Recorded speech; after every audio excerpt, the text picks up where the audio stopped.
కాంగ్రెస్ అగ్రనేతలపై మోదీ సర్కార్ కక్ష సాధింపు రాజకీయాలు చేస్తుందన్నారు మంత్రులు. గుజరాత్ అసెంబ్లీ ఎలక్షన్స్ లో బీజేపీ ఓటమికి వస్తున్నామంటూ రాహుల్ ప్రకటనతో కమలం నేతల్లో గుబులు పుట్టిందన్నారు. తెలంగాణలో జరిగిన కులగణనతో దేశవ్యాప్తంగా డిమాండ్లు వస్తాయని మోదీ సర్కార్ కేసులు పెడుతుందన్నారు. నేషనల్ హెరాల్డ్ కేసులో సోనియా, రాహుల్ గాంధీ పేర్లు ఛార్జిషీట్లో చేర్చడాన్ని నిరసిస్తూ కాంగ్రెస్ రాష్ట్ర వ్యాప్తంగా ధర్నాలు చేసింది. మోడీ సర్కార్ కక్ష సాధింపులకు పాల్పడుతుందని మండిపడ్డారు ఏఐసీసీ రాష్ట్ర వ్యవహారాల ఇన్ఛార్జ్ మీనాక్షి నటరాజన్. న్యాయ పోరాటం చేయటమే ముందున్న లక్ష్యమన్నారు. పార్లమెంటు సాక్షిగా గుజరాత్ అసెంబ్లీ ఎలక్షన్స్ లో బీజేపీని ఓడగొట్టేందుకు వస్తున్నామని రాహుల్ ప్రకటించగానే ఈడీ కేసులు విచారణ పేరుతో వేధిస్తుందన్నట్లు చెప్పారు. సోనియా, రాహుల్ పై నేషనల్ హెరాల్డ్ కేసులో ఈడీ ఛార్జిషీట్ దాఖలు చేయడాన్ని నిరసిస్తూ హైదరాబాద్ ఈడీ కార్యాలయం ఎదుట కాంగ్రెస్ ధర్నా చేసింది. ఆందోళనలో మీనాక్షి నటరాజన్ పాల్గొన్నారు. दबे कुचले लोगों की आवाज बनने का काम राहुल गांधी कर रहे हैं। तो आज जितने भी सरकारी संस्थाएं हैं उनका दुरुपयोग हम खुलेआम देखते हैं, चाहे ईडी हो, चाहे सीबीआई हो, चाहे राष्ट्रीयकृत बैंक हो, चाहे चुनाव आयोग हो, सारे के सारे संस्थाएं आज उनके कब्जे में हैं।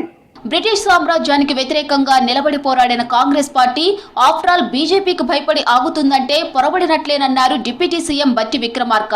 దేశవ్యాప్తంగా కులగణన, బ్యాలెట్ విధానంలో ఎలక్షన్స్, గుజరాత్ పై కాంగ్రెస్ ఫోకస్ తోనే బీజేపీ టెన్షన్ పడుతుందన్నారు.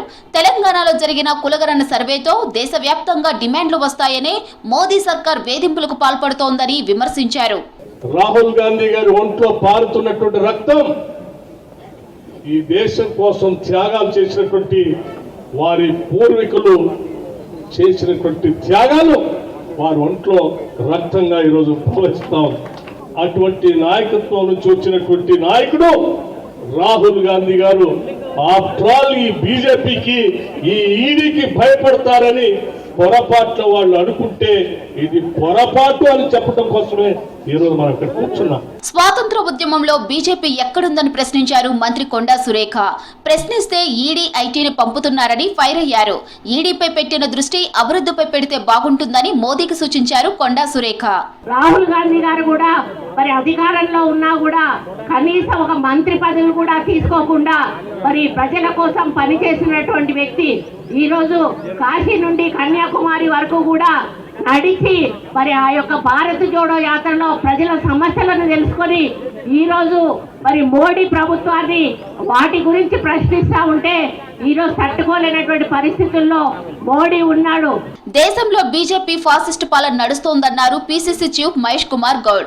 రాహుల్ గాంధీకి పెరుగుతున్న ఇమేజ్ ను మోదీ సర్కార్ ఓర్వలేకపోతుందని చెప్పారు.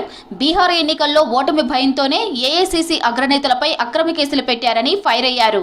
ఇవాళ మోడీ రాజకీయ మరణ శాసనంగా మారింది కాబట్టే ఇలా కక్షపూరితంగా నేషనల్ హెరాల్డ్ పేపర్ విషయంలో వారి ఛార్జ్ షీట్ లో ఉద్దేశపూర్వకంగా రాజకీయ కక్షపూరితంగా వయసు కూడా చూడకుండా ఇవాళ దేశానికి కోడలుగా వచ్చి అహర్నిశలు దేశం కోసం పాటుపడ్డ సోనియా గాంధీ గారి పేరు చేర్చడం అనేది చాలా బాధాకర విషయం.